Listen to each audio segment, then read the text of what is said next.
Radio María. Una sola radio. Una sola misión.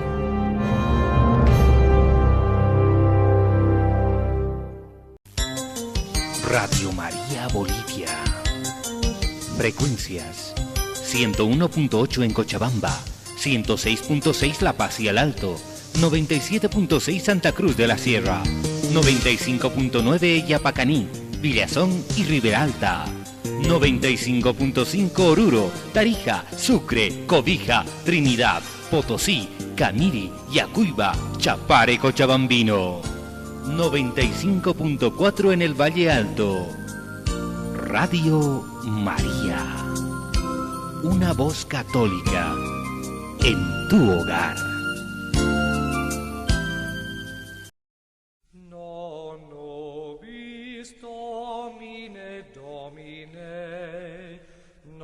A partir de este momento comienza el programa Volver al Camino, una hora templaria difundida por Radio María Bolivia. Quien tenga oídos para oír, que oiga.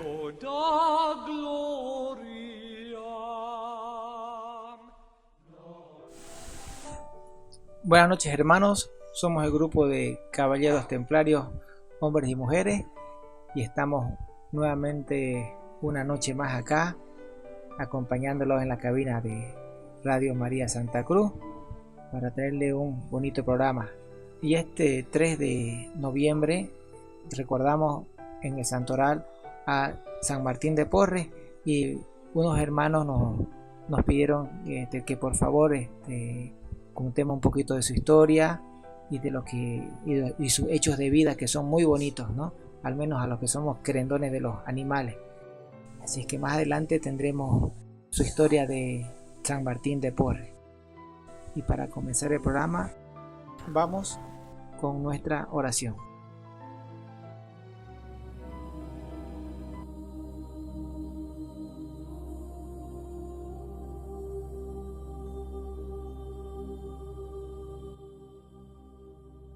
Oración de hoy.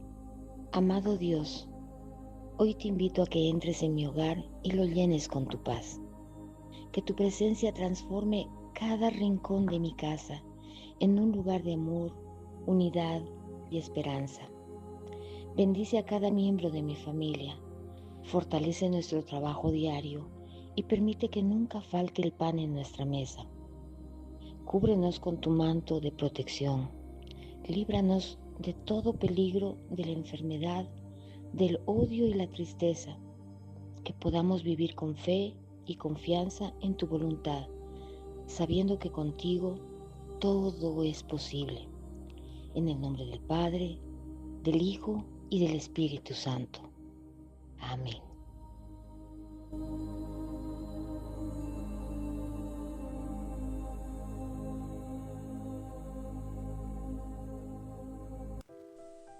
Y comenzando el programa, lo haremos con la historia de San Martín de Porres. El 9 de diciembre de 1579, en las estrechas calles de Lima, nació un niño que cambiaría el mundo. Ana Velázquez era una joven esclava de origen panameño. Su padre, don Juan de Porres, era un noble español. Esta unión era ilegal y peligrosa en aquella época. Sin embargo, los planes de Dios eran más grandes que las leyes humanas. Cuando Martín de Porres Velázquez dio al mundo, nadie podía imaginar que ese bebé se convertiría en santo. El color de su piel lo situaba en el estrato más bajo de la sociedad. Era uno de esos niños mestizos a los que llamaban mulatos, ni completamente españoles, ni completamente negros. En el Perú del siglo XVI, esa era una situación muy difícil. Lima era en aquellos días una de las ciudades más ricas del Nuevo Mundo, el centro del comercio de oro y plata. Pero esa riqueza estaba solo en manos de los nobles españoles. La vida era muy difícil para los indígenas, los negros y los mestizos. Martín había nacido en medio de esa injusticia.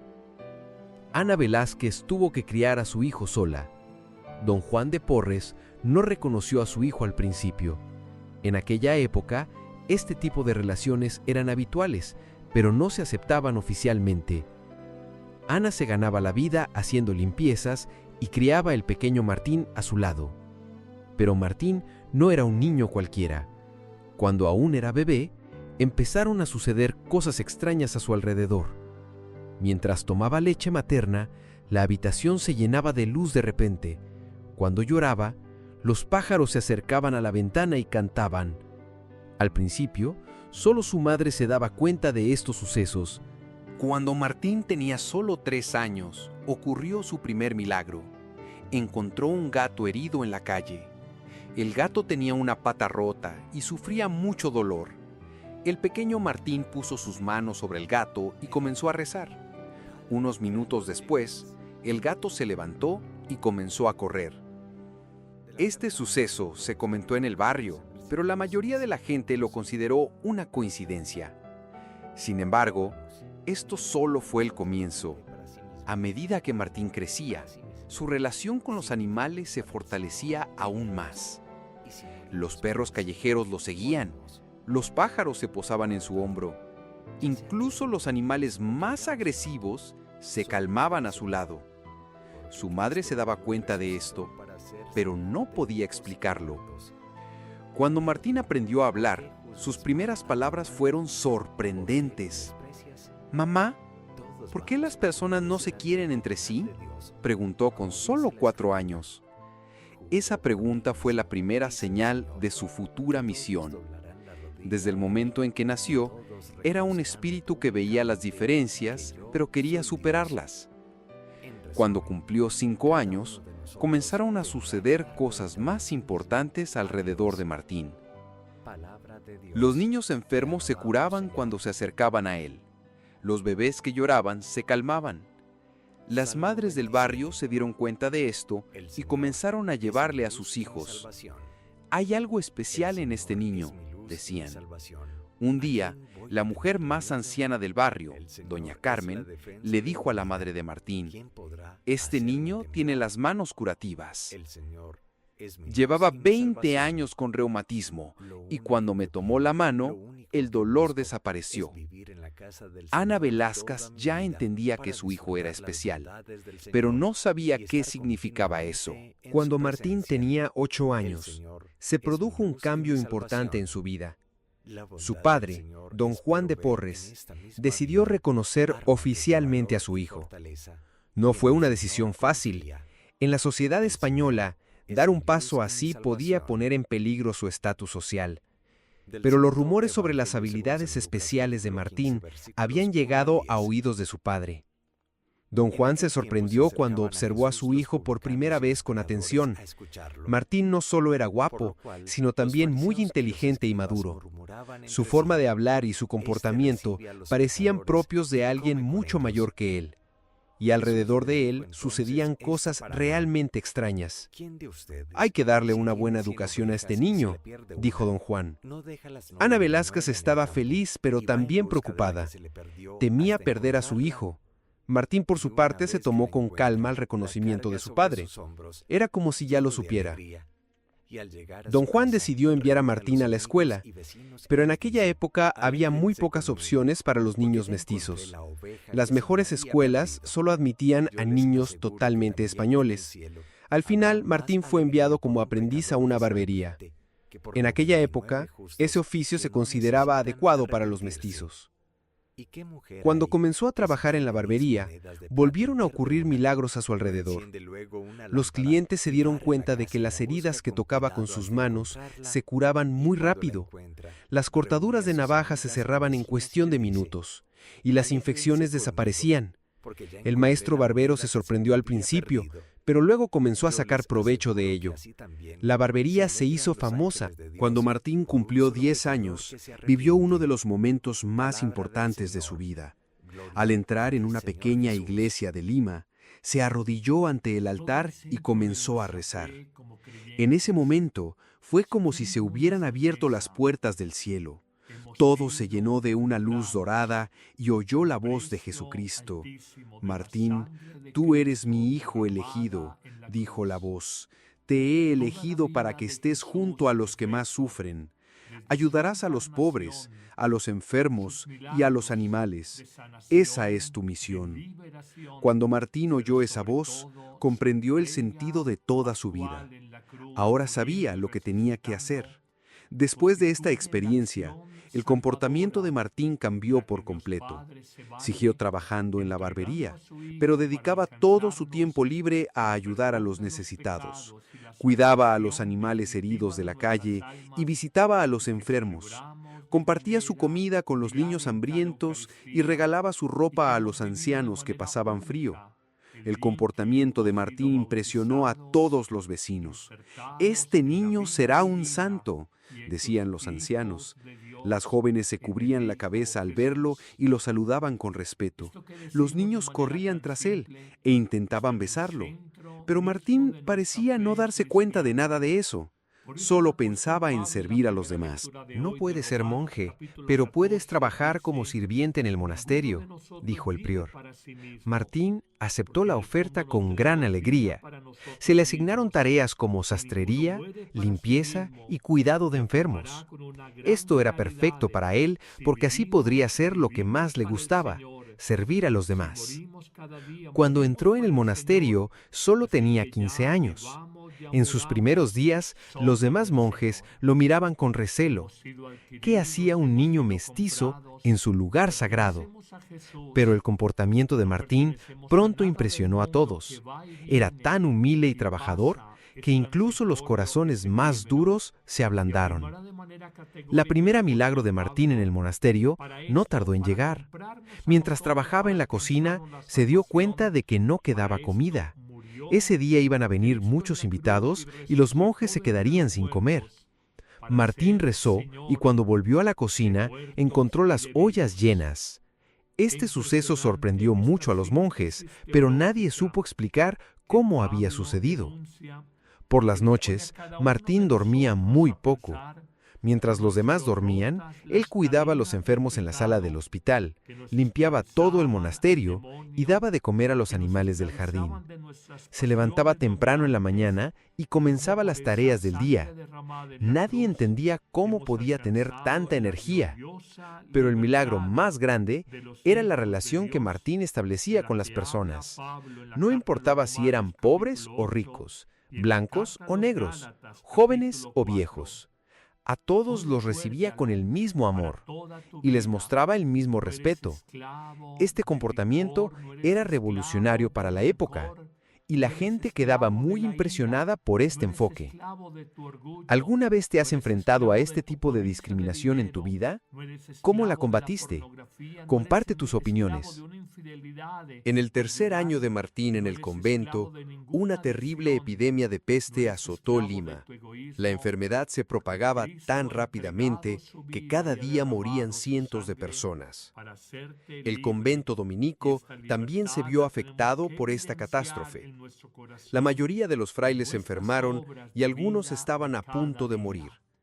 El prior se encontraba desesperado. Al ver esta situación, Martín se hizo cargo por completo de la sala de cuidados. No se separaba de los enfermos ni de día ni de noche y los atendía. Pero lo más sorprendente era que los enfermos a los que cuidaba se recuperaban muy rápidamente. La peste era una enfermedad tal que 9 de cada 10 personas morían. Pero los enfermos a los que Martín tocaba se recuperaban por completo. El prior Hernando de Aragón observó de cerca esta situación y escribió en su diario: «El joven Martín tiene un poder milagroso en sus manos. Cuando este niño entra en la sala de enfermos, los moribundos se levantan. Esto no tiene explicación natural». Este registro fue la primera documentación oficial de un milagro suyo. Otro milagro que Martín realizó durante la epidemia fue la multiplicación de los alimentos. En el convento no quedaba comida porque los proveedores temían entrar en la ciudad. Cientos de personas se quedarían sin comer. Martín rezó en la cocina y comenzó a repartir la poca comida que quedaba. Todos comieron hasta saciarse, pero las ollas no se vaciaron. Este suceso fue tan impactante que los monjes comenzaron a ver a Martín con otros ojos. No era solo un sirviente, sino alguien elegido especialmente por Dios. El prior escribió una carta al Papa para informarle de la situación. «Tenemos un candidato a santo en Lima», escribió. «Este joven repite los milagros de Jesucristo». Una de las características más famosas de Martín era el increíble vínculo que establecía con los animales. En el jardín del monasterio convivían gatos, perros, ratones y pájaros, y ninguno se hacía daño al otro. Esto iba en contra de las leyes de la naturaleza, pero junto a Martín era un milagro. Un día, el problema de los gatos en el monasterio llegó a su punto álgido. Los gatos se habían multiplicado y robaban la comida. El prior ordenó que los mataran. Martín se entristeció mucho por esta decisión y comenzó a hablar con los gatos. Lo increíble era que los gatos lo entendían. Les dijo que podían vivir en una zona determinada del jardín del monasterio, pero que no debían robar la comida. A partir de ese día, los gatos nunca más entraron en el comedor. Vivían solo en el lugar que se les había asignado y Martín los alimentaba regularmente. Los monjes no podían creerlo. «Este niño puede hablar con los animales», decían. Este suceso se hizo tan famoso que gente de toda Lima comenzó a acudir a ver a Martín. Una anécdota de Martín con los ratones también se convirtió en leyenda. Los ratones habían invadido la biblioteca del monasterio y roían los valiosos libros. Martín habló con los ratones y les propuso un trato. «Les daré un bonito lugar en el jardín», les dijo, «pero ya no roan los libros». Los ratones aceptaron, y desde ese día nunca más entraron en la biblioteca. Estos acontecimientos no eran solo una leyenda. Muchos monjes fueron testigos de ellos y quedaron registrados oficialmente. La relación que Martín estableció con los animales era una de las pruebas más importantes de su santidad. Él amaba a todos los seres vivos, como Noé, y ellos lo entendían. Una vez, un perro herido llegó al monasterio. Tenía una pata rota y sufría mucho. Martín lo tomó en sus brazos, le limpió la herida y rezó. 2 días después, el perro corría y jugaba. Este milagro fue presenciado por muchas personas y se convirtió en tema de conversación en Lima. Uno de los milagros más sorprendentes de Martín era la bilocación, la capacidad de estar en 2 lugares diferentes al mismo tiempo. Este extraordinario fenómeno fue observado por primera vez en 1610 por los monjes. Mientras Martín realizaba sus tareas en el monasterio, se le veía al mismo tiempo en otros lugares. El primer caso registrado de bilocación ocurrió así. El prior vio a Martín en la sala de cuidados y le asignó tareas. Al mismo tiempo, una familia pobre que vivía al otro lado de la ciudad afirmó que Martín estaba cuidando a sus hijos enfermos en su casa. Ambas partes estaban seguras de haber visto a Martín. ¿Cómo era posible? Los monjes investigaron el caso y efectivamente había numerosos testigos que afirmaban haber visto a Martín en 2 lugares al mismo tiempo. A medida que el caso se repetía, se convirtió en una realidad aceptada en el monasterio. Martín no hablaba del tema, pero tampoco lo negaba. El caso más famoso de bilocación fue el de Martín en Japón. En aquella época, los misioneros cristianos sufrían grandes persecuciones en Japón.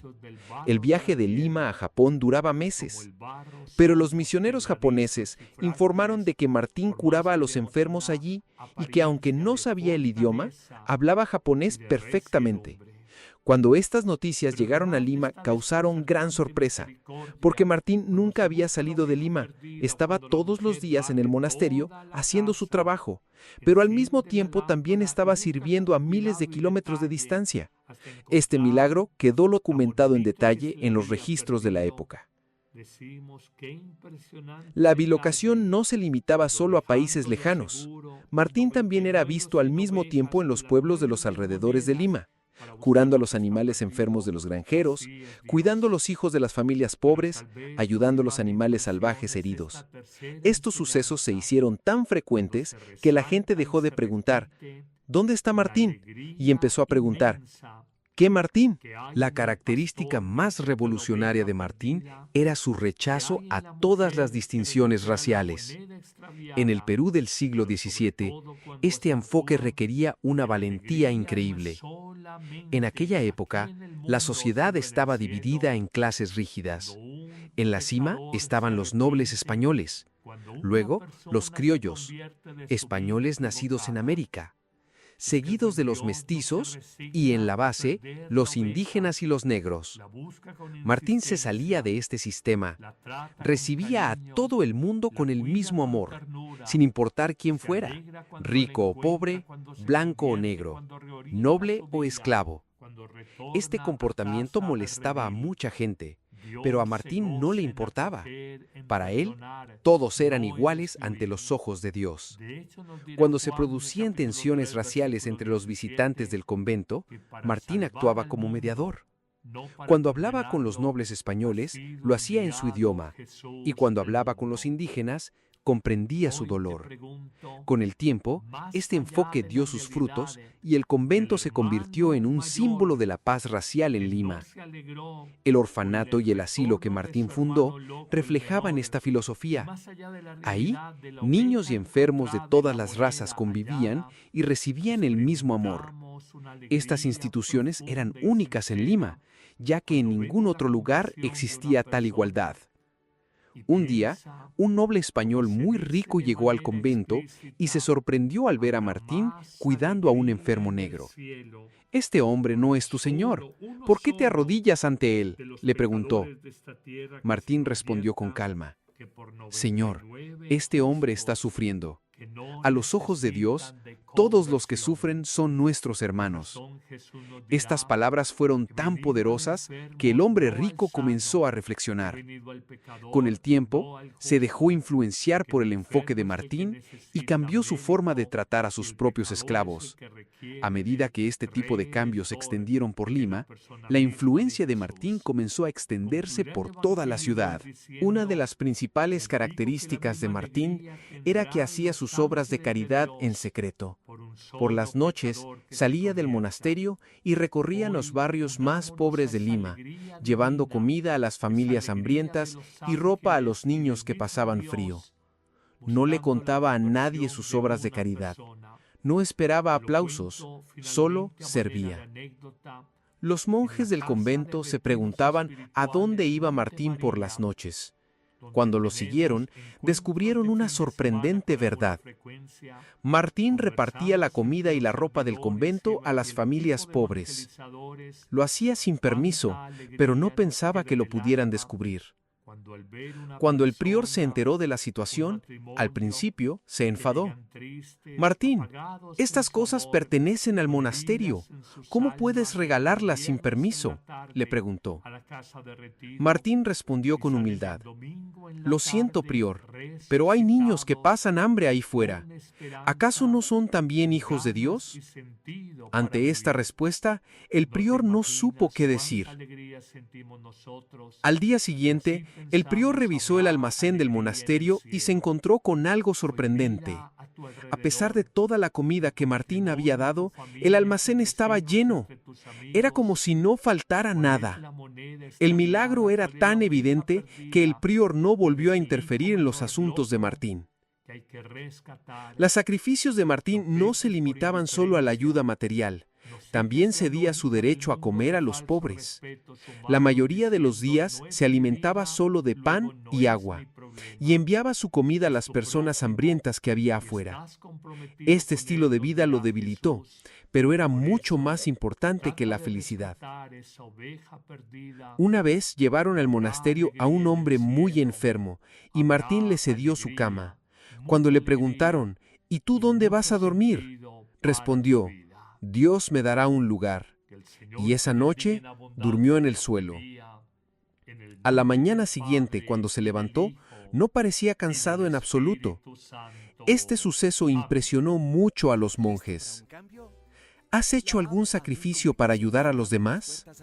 ¿Qué experiencias te han cambiado más? Compártelas con nosotros. Los últimos años de Martín fueron el momento álgido de sus milagros. En la década de 1630, Ya tenía más de 50 años, pero su energía no había disminuido en absoluto. Al contrario, sus poderes espirituales habían aumentado con la edad.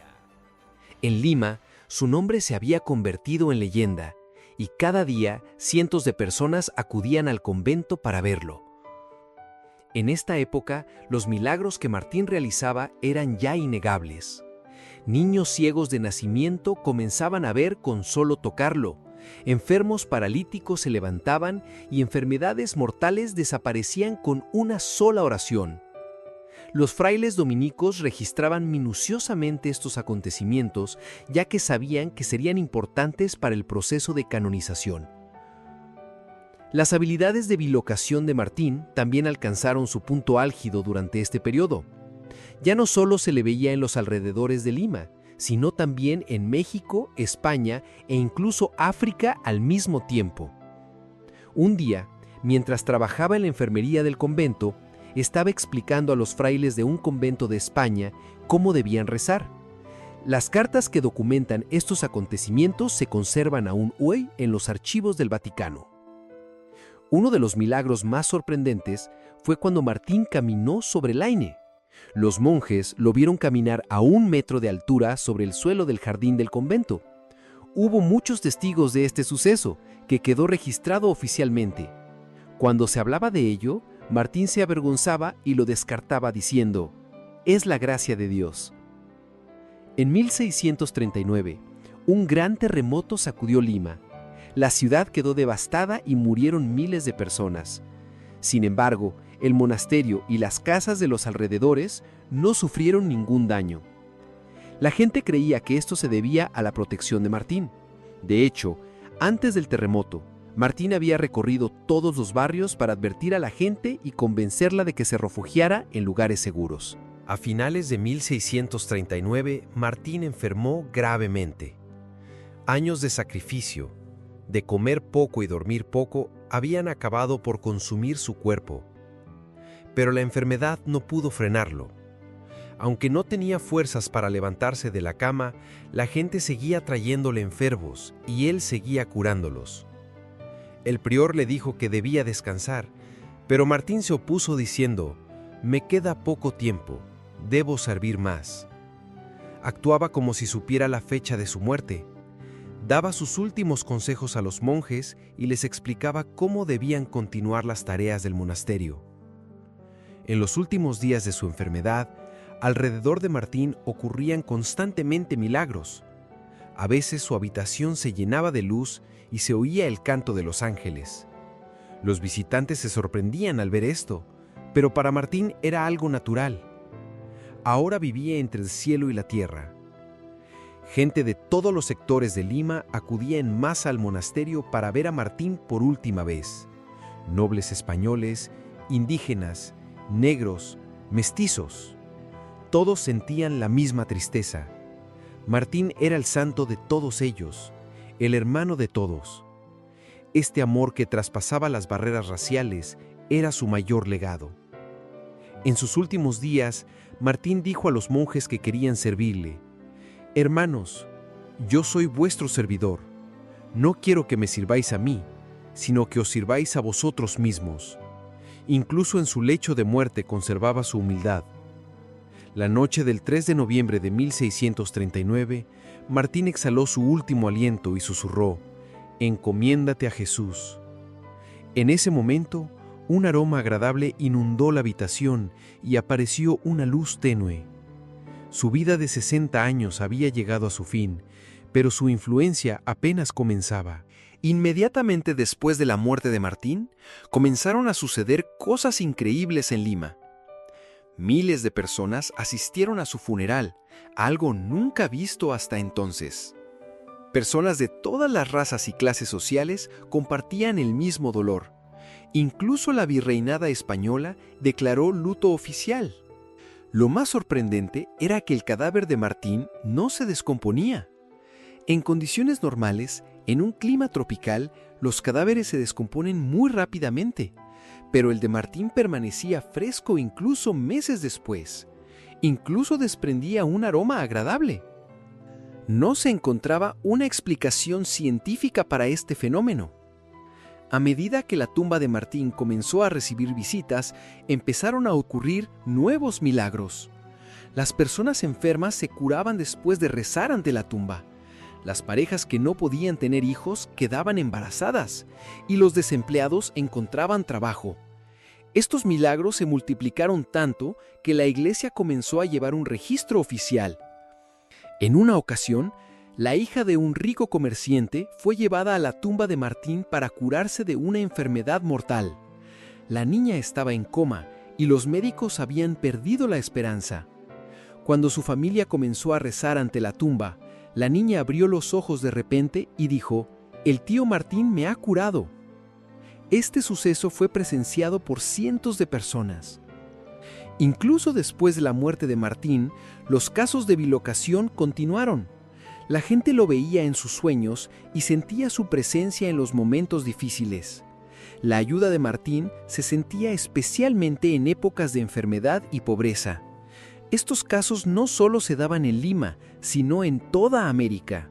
Inmediatamente después de la muerte de Martín, comenzó el proceso de canonización. La Iglesia investigó minuciosamente sus milagros. Se escuchó a cientos de testigos y se examinaron documentos. El proceso solía durar siglos, pero el caso de Martín era tan claro que avanzó mucho más rápido de lo esperado. En 1660, el Papa Alejandro VII declaró a Martín beato. Este fue el primer paso en el camino hacia la santidad. Con esta decisión, se empezaron a construir iglesias en su nombre y se le pudo rezar oficialmente. Sin embargo, hubo que esperar más tiempo para la santidad plena. La iglesia actuaba con mucha cautela, examinando cada detalle. Había dudas, especialmente sobre la raza de Martín. En aquella época, que un mestizo fuera santo era una gran revolución. En 1962, el Papa Juan XXIII declaró oficialmente santo a Martín. Esta decisión tuvo un gran impacto en todo el mundo. La Iglesia Católica tenía ahora su primer santo negro, y eso era muy importante. Para millones de mestizos, indígenas y negros del continente americano, esto supuso una gran fuente de esperanza. La ceremonia de canonización tuvo lugar el 6 de mayo de 1962 en el Vaticano. A la ceremonia asistieron personas de Perú, de toda América Latina y de todo el mundo. Esta ceremonia se convirtió en un símbolo del cambio de actitud de la Iglesia Católica con respecto a la igualdad racial. Las siguientes palabras del Papa en su discurso de canonización pasaron a la historia. Martín de Porres es un precursor de la paz interracial y la justicia social. Él demostró con su vida que, a los ojos de Dios, todas las personas son iguales. Hoy en día, San Martín de Porres es el santo de millones de personas en todo el mundo. En particular, le rezan quienes luchan contra la injusticia social, quienes se oponen al racismo y los amantes de los animales. Durante el movimiento por los derechos civiles en Estados Unidos, incluso Martin Luther King Jr. dijo que se había inspirado en él. En Perú, cada 3 de noviembre se celebra el Día de San Martín. Este día no es solo una festividad religiosa, sino que también se considera un día de justicia social e igualdad. El convento de Lima sigue recibiendo visitas y continúan ocurriendo milagros. Los veterinarios y los defensores de los derechos de los animales consideran a San Martín su santo patrón, ya que es el santo amante de los animales más famoso de la historia. En los refugios de animales y las clínicas veterinarias se cuelgan imágenes suyas. Los trabajadores sociales, enfermeros y médicos también se inspiran en San Martín. Su cuidado de los enfermos, su sacrificio y su humildad son un ejemplo para estas profesiones. Muchos hospitales y organizaciones de servicios sociales llevan su nombre. Lo más importante es que el mensaje de San Martín sigue siendo válido hoy en día. En el mundo sigue habiendo racismo, injusticia social e igualdad. Su vida muestra cómo se deben combatir estos problemas. Es posible cambiar el mundo a través del amor, la abnegación y el servicio. San Martín de Porres no es solo el santo del siglo XVII, sino el santo de todos los tiempos. Su mensaje es universal. Ante los ojos de Dios, todos somos iguales, y todos hemos sido creados para servirnos unos a otros. Este mensaje es hoy más importante que nunca. El pequeño sirviente del convento de Lima influyó en todo el mundo. Su milagro no solo consistió en curar enfermedades, sino también en cambiar corazones y transformar la sociedad.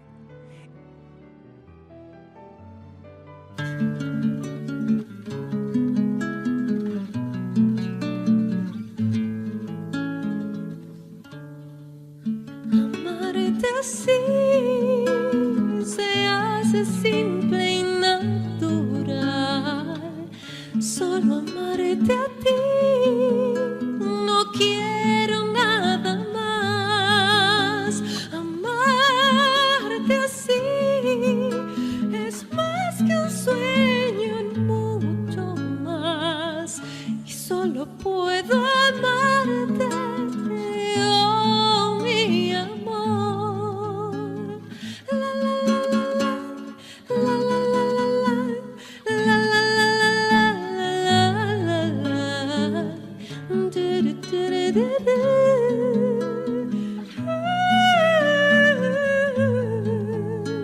Con nadie más puedo sentir lo que siento junto a ti. Si tú te quedas junto a mí, será por siempre primavera, porque amarte a ti ha hecho más bella mi vida, y cada día está tan lleno de amor. Cuando me amas tú, te puedo ver brillar, y cada vez que tú, oh, te amo un poco más. La la la la la, la la la la la, la la la la la la, du du du du du.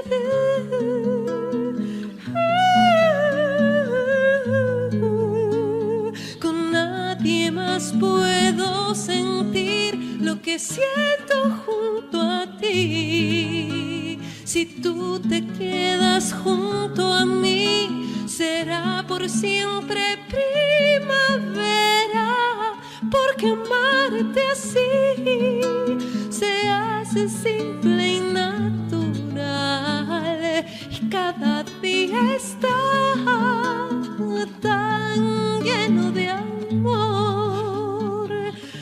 Cuando me amas tú, te puedo ver brillar, y cada vez que tú, oh, te amo un poco más. La la la la la, la la la la la, la la la la la, du du du du du.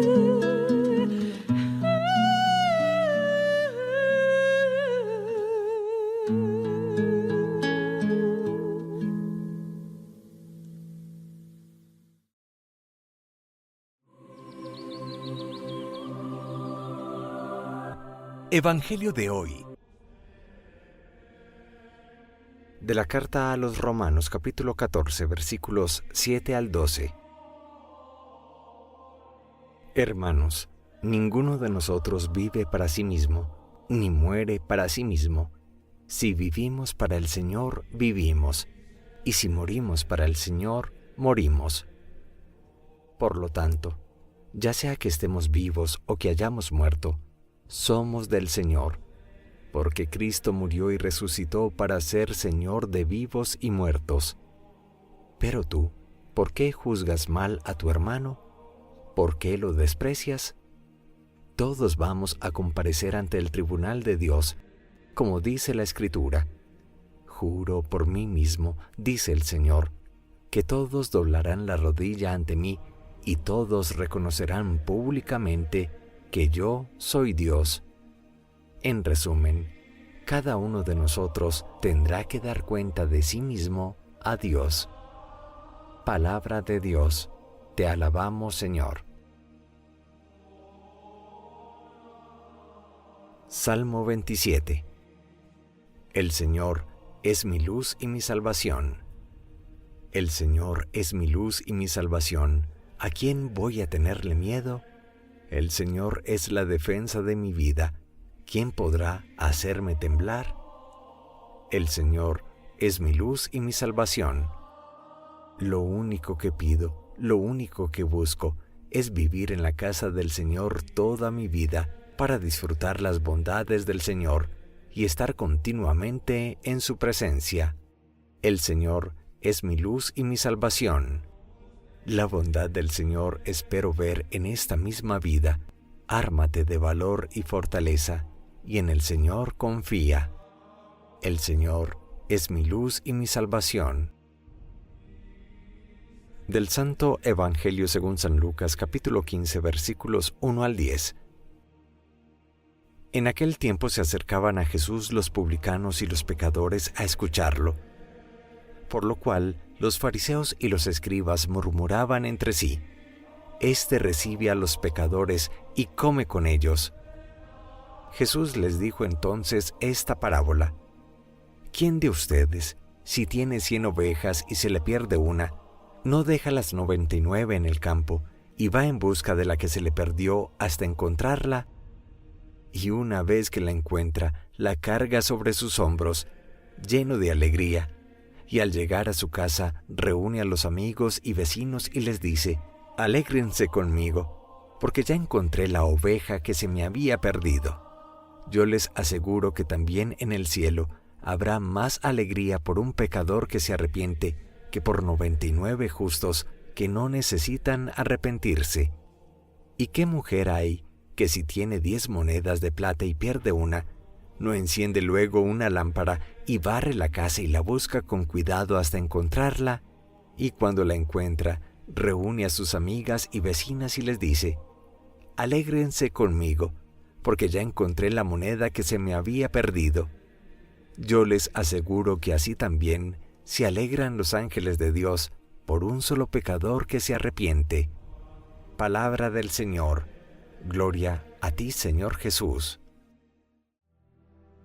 Todo el centro de nuestra fe como creyentes se funda en una certeza: hemos sido comprados al precio altísimo de la sangre de Cristo derramada en la cruz. Toda la vida de Jesús, en efecto, desde su encarnación, sus milagros de sanación, de liberación, pero sobre todo su entrega pascual en la cruz, muriendo y resucitando, constituyen la acción salvadora de la que Dios Padre se vale, entregando a su Hijo para alcanzarnos el perdón de los pecados y la salvación definitiva de nuestras almas, y que celebramos de manera diaria en cada Eucaristía, y que hemos vivido de manera única el día en que hemos sido bautizados, insertados en la vida divina y hechos hijos de Dios en el Hijo Jesús. Esto que decimos de manera tan simple está en el centro mismo de nuestra fe cristiana.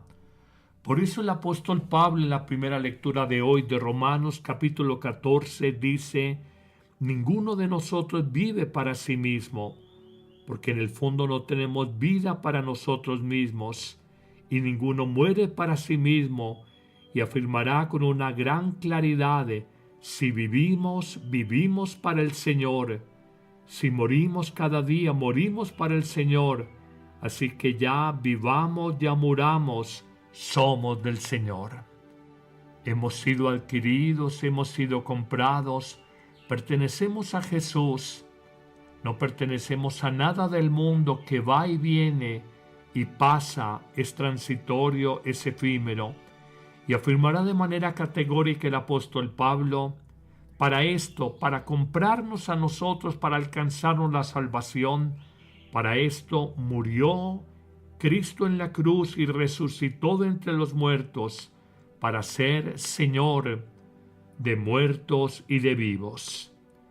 Qué impresionante esta síntesis teológica que Pablo enuncia y que nos pone a cada uno de nosotros a pensar cómo han sido rotas las cadenas del pecado que nos esclavizaban al demonio, que nos esclavizaban de nuestras pasiones dominantes, y cómo por esa sangre derramada en la cruz hemos alcanzado la gloriosa libertad de los hijos de Dios, de la que habla Pablo en la carta a los Romanos capítulo 8 y en la carta a los Gálatas capítulo 4.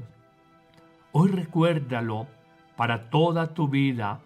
No eres esclavo del licor, no eres esclavo del rencor, no eres esclavo de la ira, no eres esclavo de tu orgullo, no eres esclavo de tu codicia de dinero, no eres esclavo de la pornografía, no eres esclavo de una infidelidad conyugal, no eres esclavo de ninguna adicción, no eres esclavo de tu egoísmo, porque Cristo ha entregado su vida y ha derramado su sangre para hacerte libre, y esta libertad la tenemos que evidenciar en nuestro corazón con nuestras obras de vida de cada día. Acuérdate que la mayor libertad, a diferencia de lo que piensa el mundo, no es la libertad frente a la autoridad política, la autoridad de los padres, la autoridad educativa en un colegio, la autoridad religiosa, no. La gran libertad que Cristo nos propone es la libertad frente a nosotros mismos, porque en el fondo, aunque nos cueste tener conciencia de ello y reconocerlo, nosotros somos carceleros, tiranos de nosotros mismos, por nuestras pasiones desordenadas, por nuestras esclavitudes interiores que nos llevan a decir como el apóstol Pablo: hago el mal que no quisiera hacer y dejo de hacer el bien que quisiera realizar. Pobre de mí, que gobierne en mi ser la ley de la carne y no la ley del Espíritu. Pero pasemos al bellísimo Evangelio de San Lucas en el capítulo 15, que nos presenta las famosas 3 parábolas de la misericordia de Dios. En este Evangelio, las 2 primeras, la parábola y la imagen del pastor que busca la oveja perdida, dejando en el redil las 100 ovejas y buscando la perdida, o la mujer que deja las 10 moneditas y busca una que se le ha perdido. En el fondo encontramos grandes enseñanzas a propósito de estas 2 parábolas de Lucas capítulo 15. Primera enseñanza: somos eternos murmuradores sobre los pecados ajenos. Nos encanta hablar, calificar, o mejor, descalificar las conductas y los comportamientos de los demás, y pareciera que eso nos hiciera sentir con algún alivio psicológico. Acuérdate que los fariseos de ayer, de hoy y de siempre nunca miraron con buenos ojos que Jesús se relacionara con pecadores, y en el fondo temían contaminarse al estar cerca de estos pecadores. Pero Jesús no escucha las murmuraciones de los hipócritas que se sienten buenos sin serlo de verdad. Hoy reconozcamos esa primera verdad, como en el pensamiento, como en el corazón, en el mundo emocional, y como en la boca con las palabras, en esos 3 niveles, lo que pensamos, lo que sentimos y lo que hablamos, juzgamos, murmuramos, descalificamos, sobre las actuaciones, los comportamientos de los demás. Te pregunto, ¿quién nos ha nombrado jueces? ¿Acaso no hay solo un legislador y juez que es Cristo? Y si Él no juzga de los pecadores, teniendo toda la autoridad moral por su santidad suprema, ¿quiénes somos tú y yo para andar juzgando de los demás? Pero hay una segunda enseñanza, y la desconcertante misericordia que se refleja en el pastor que, dejando solas las 100 ovejas en el redil, va a buscar la oveja perdida. Impresiona cómo en la lógica humana nos quedaríamos con lo seguro para dejar lo dudoso. Según decían las abuelas, más vale pájaro en mano que ciento volando, y dejamos volando las 99 o 100 ovejas para ir en pos de la perdida, de cargarla sobre los hombros, de sanarla si está herida, de llevarla otra vez al rebaño, al redil. Cuánta compasión, cuánta misericordia con aquella oveja descarriada. La pregunta es, ¿tú y yo tenemos la misma compasión del pastor, de la imagen evangélica, de la parábola evangélica? ¿Tenemos la misma compasión con tu cónyuge, con mi hermano, con una persona cercana, con un trabajador en la empresa, en la oficina, con la familia política de mi pareja, con los vecinos, con los amigos? Porque somos tan duros, tan rígidos para juzgar de los demás, porque se nos olvida que todos fuimos hechos del barro de la tierra, y como el barro somos quebradizos y frágiles, por más que demos una apariencia de fortaleza y de resiedumbre. Pero además de esta desconcertante misericordia, cuando se busca la oveja perdida o cuando la mujer barre toda la casa, enciende la lámpara y busca con cuidado y detalle hasta encontrar la monedita que se le había perdido, decimos qué impresionante detalle cuando, dejándolo seguro, las 99 o 100 ovejas o las 9 o 10 monedas para buscar lo que está perdido, así es Dios. Pero tal vez lo que más me impresiona es esta tercera enseñanza, cuando se resalta y se repite la alegría inmensa que hay en el pastor que encuentra la oveja perdida, que hay en la mujer que recupera la moneda extraviada, pero sobre todo cuando acentúa que la alegría no es solamente aquí en el mundo, sino en el cielo, cuando un pecador se arrepiente, cuando una persona se convierte de su vida equivocada. Es que el buen Dios no se resigna a perder la oveja, la busca con insistencia, la trata con cariño, la cuida con ternura, se alegra cuando la encuentra, cuando se convierte, cuando reorienta su vida, cuando retorna a casa al redil. Dios se goza en acoger, en perdonar, no en excluir. De hecho, nos dirá Juan en el capítulo 3, versículo 17, que para salvar al mundo, no para condenarlo, ha sido enviado Jesús al mundo. Hoy te pregunto, más allá de la realidad del hermano mayor que no se alegró con el retorno de su hermano loco, el menor, y más allá de la realidad de la oveja encontrada y la moneda hallada, experimentamos una alegría profunda y sincera cuando vemos la conversión de una persona y piensa, como se dice de manera explícita, habrá más alegría en el cielo por uno solo, de los pecadores de esta tierra que se convierta que por 99 justos que no necesitan de conversión. Con razón Jesús nos dirá: he venido al enfermo, no al sano, he venido al pecador, no al justo, que el enfermo es el que necesita médico y el pecador es el que requiere del Redentor, que es la persona misma de Jesús. Concluirá el Evangelio de hoy diciendo: les digo que la misma alegría tendrán los ángeles de Dios por un solo pecador que se convierta. Hoy unámonos a esa alegría divina, esa alegría de los ángeles y del mismo Dios, buscando la conversión de una persona.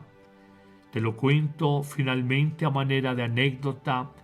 En la Casa de Retiros Espirituales Monte María, donde tenemos encuentros de fin de semana con alguna frecuencia, conversamos entre los servidores y el equipo de evangelizadores cuánta alegría nos queda en el alma cuando al ver una persona, un matrimonio, que llegan tristes, apagados en su amor, con heridas en sus almas, llegan un viernes en la tarde a la casa de retiro y salen en domingo en la tarde resucitados, con esperanza, con ganas y sentido para vivir. No te imaginas cuánta alegría sentimos nosotros y así pensamos habrá alegría en el cielo. Hoy mira a tu alrededor, en tu matrimonio, en tu familia, en tus vecinos, entre tus amigos. ¿Cuál es la moneda extraviada? ¿Cuál es la oveja perdida? ¿Cuál es el hijo menor loco que hay que rescatar? No peques por indiferencia, no sigas la lógica del mundo de falsos respetos humanos diciendo no es mi vida, luego no es mi problema. Es tu prójimo y estás comprometido con él, nos dirá Jesús. Por eso, trata de rescatar esa oveja perdida, que habrá alegría en el cielo, habrá alegría, mucha alegría y mucho sentido para tu vida.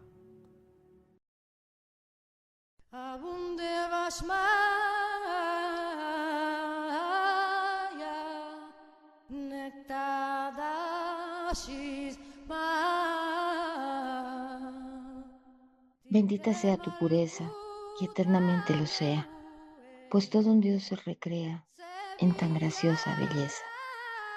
A ti, celestial princesa, oh Virgen Sagrada María, yo te ofrezco en este día alma, vida y corazón.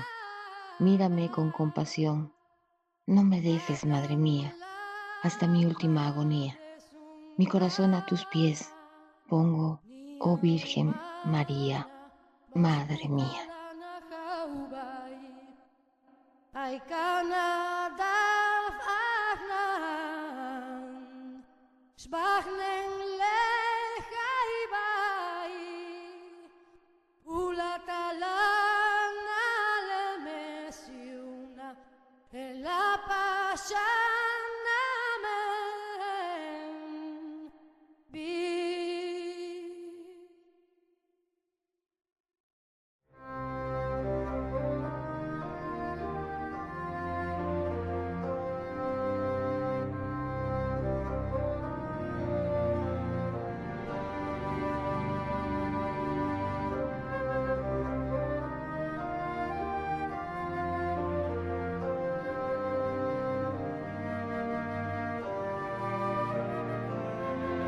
Hermanos, la hora del programa ha terminado.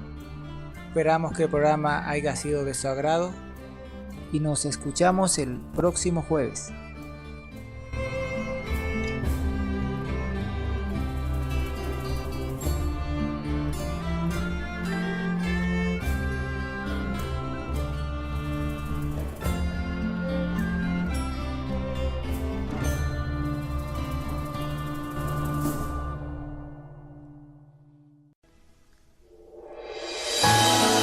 María,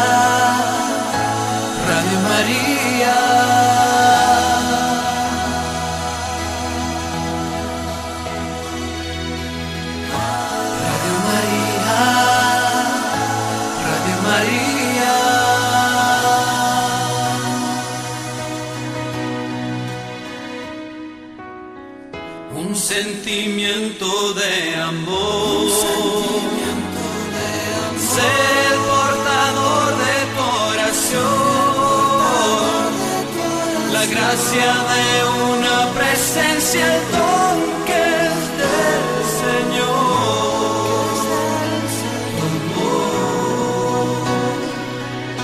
María, María, una radio, una sola misión, María, María, tú eres la voz de mi fe. Radio María, Radio María.